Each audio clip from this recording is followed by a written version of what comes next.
Hi! If you are looking for the best tools that will help you put your two videos side by side, you must try to use BCut.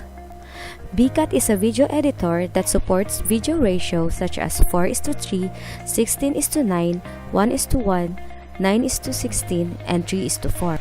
Also, it is designed with a simple and intuitive user interface that everyone can use it without having any difficulties. To start, launch the program on your desktop and choose which aspect ratio you want to use.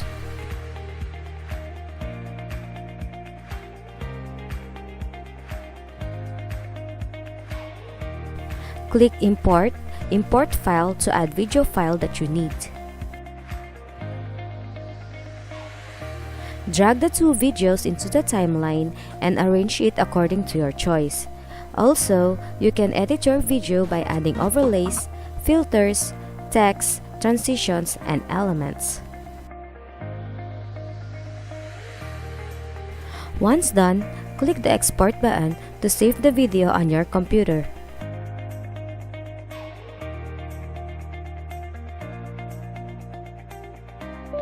And that is how you use this program.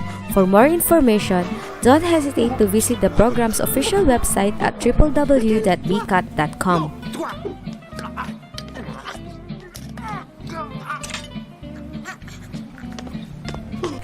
Thank you guys for watching!